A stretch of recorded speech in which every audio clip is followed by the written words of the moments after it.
today's video, we're going to be checking out the Diamond Select Toys, the Uncanny X-Men. This is the Premier Collection Psylocke Resin statue.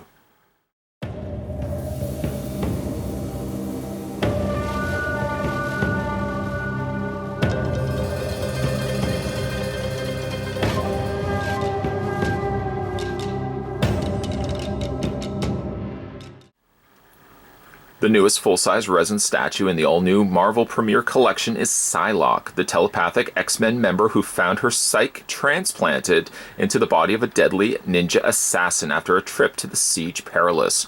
Now able to focus her considerable mental energy into a psychic knife, Psylocke uses her telepathic powers in conjunction with her martial arts abilities to protect mutant and human alike. The Marvel Premier Collection first began in 2004 and is dedicated to capturing the greatest heroes, heroines, and villains of the Marvel Comics as detailed resin statues. This statue of Psylocke is limited to only 3,000 pieces and comes packaged with a certificate of authenticity.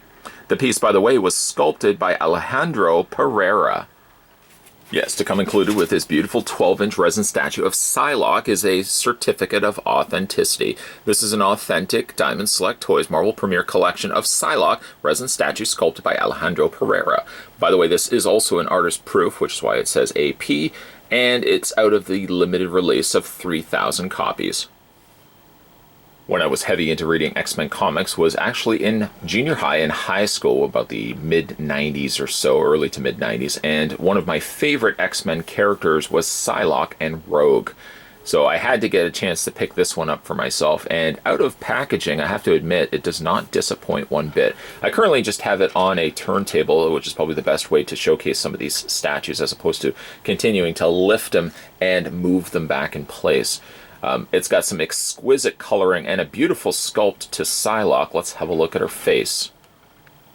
The face sculpt is absolutely gorgeous and captures exactly what I would expect Psylocke to look like. I know back in the day of reading Wizard comics, they always had like a casting call, and I seem to think that for Psylocke they had cast Tia Carrera from the Wayne's World fame, and I think back in the day she would have perfectly fit the profile of Psylocke. Later on we would have Psylocke make appearances in the X-Men movies, but it just really didn't feel as much like Psylocke as it does back in the comics, and certainly presented here in the resin statue of her. The statue features also some of the nicest paint applications here. Psylocke is obviously known for wearing sporting purple hair, and I think is presented here very nicely. I love the flow of the hair itself, but going back to her face not only has the slightly darker tones, which Psylocke is known for, but they've also added a slightly darker shade of skin tone, even closer to more almost a brown, that's been shaded around the cheek areas, around the eye areas, and around the nose. She's got more dark ruby lips, and I really love the dark panel outlining around her eyes as well as her eyebrows here. It's a nice contrast to the skin tone on her face. Following comics in the 90s, this is about what you would expect to find a comic superhero wearing back in the day. Unfortunately, a little more scantily clad, but I think presented here very nicely in resin's form. Psylocke wears mostly a blue outfit, what little outfit that she wears, and amongst the blue here, they've opted to go with a darker shade of blue. Almost actually is closer to black, so that those are actually, the areas of the blue seem more like the areas of light hitting it than anything else. So it's got a nice contrast between the darker shades of the black and the otherwise lighter shades of her normal blue outfit here. Her psychic knife has been presented here in a more translucent presentation, so you can see a slight see-through effect to it.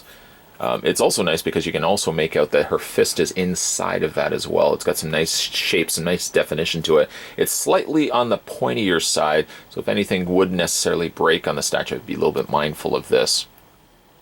The statue depicts her standing on top of this rooftop here, engulfed in flames and arrows. When I first got this out of box, I actually thought that one of the arrows was broken off here. As you can see, all the other arrows have their heads. However, looking at the package again, this particular arrow is supposed to have the top removed. Really like the detailing here for the rooftop, where on the one side you've almost got like a cracked sort of plaster, I suppose. On the other side, you've got the more peeked through areas of the wood boards underneath. The very small, intricate lines added to the wood grain is a nice touch. The top of the rooftop, I'm not quite sure is whether a clay top or it's definitely a different material altogether. You can see that the boards are kind of running through that, and they've gone ahead and added that more of a dark brown here, a dark brown on the back, and then the lighter medium browns making up the wood area here.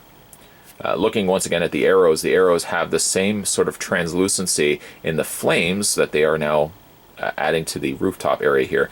They start more of in a lighter orange, lighter yellow color, and they peak off to these glorious tips of red. I think what appeals to me so much about this particular statue is that it has a sense of flow to it. Not only is the statue captured in more of a lunging or crouching pose, so she's not standing to start off with, but everything about her flows.